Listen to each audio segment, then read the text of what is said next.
മാനവികത ഉണർത്താൻ കാന്തപുരം എ.പി. അബൂബക്കർ മുസ്ലിയാർ നടത്തുന്ന കേരള യാത്ര മഹത്തായ 2ാം വാരത്തിൽ പ്രവേശിച്ചു.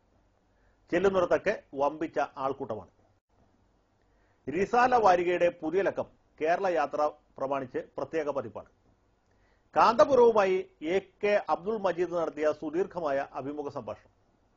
പിന്നെ മതം, മനുഷ്യൻ, മാനവികത എന്ന വിഷയത്തെക്കുറിച്ച് മതപണ്ഡിതന്മാരും മനുഷ്യാവകാശ പ്രവർത്തകരും പങ്കെടുക്കുന്ന ചർച്ച.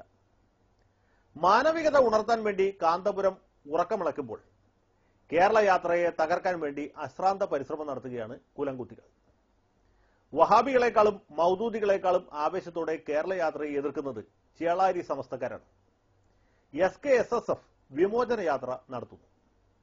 കോട്ടുമല ബാപ്പു മുസ്ലിയാരാണ് വിമോചന യാത്രയ്ക്ക് ചൂട്ടുതെളിച്ചത്.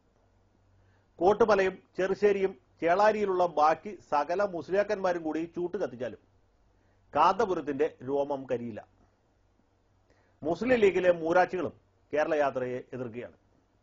എന്നാൽ ലീഗിന്റെ അഖിലേന്ത്യാ സെക്രട്ടറി ഷെഹൻഷാ ജഹാംഗീർ കേരള യാത്രയെ സ്വീകരിക്കാൻ ബംഗാളിൽ നിന്ന് മലപ്പുറത്തെത്തി. കേരള യാത്ര കഴിഞ്ഞ് കാന്തപുരം ഭാരതയാത്ര നടത്തണമെന്ന് ഷെഹൻഷാ അഭ്യർത്ഥിച്ചു. ചേളാരിക്കാരുടെ കുബുദ്ധി മലപ്പുറത്ത് വിലപ്പോകില്ല, ബംഗാളിൽ ഒട്ടും ചെലവാവില്ല.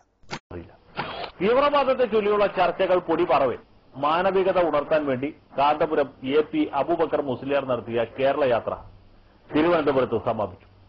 തലസ്ഥാന നഗരം വെള്ളക്കടലായി എന്നാണ് പത്രങ്ങൾ അടിച്ചുവിട്ടത്. കേരള യാത്രയ്ക്ക് ബദലായി EK വിഭാഗം സുന്നികൾ സംഘടിപ്പിച്ച വിമോചന യാത്ര കോഴി കോട്ടുവായിട്ട പോലെ സമാപിച്ചു. ലീഗുകാരല്ലാത്ത ആരും ഈ യാത്രയെ ഗവനിച്ചില്ല. കോട്ടുമലയും ചെറുശ്ശേരിയും കൂടിയാലും കാന്തപുരത്തിന്റെ രോമത്തിൽ തൊടാൻ കഴിയില്ല. സമാപന ചടങ്ങിൽ മുഖ്യമന്ത്രിയോ KPCC പ്രസിഡന്റോ പങ്കെടുത്തില്ല.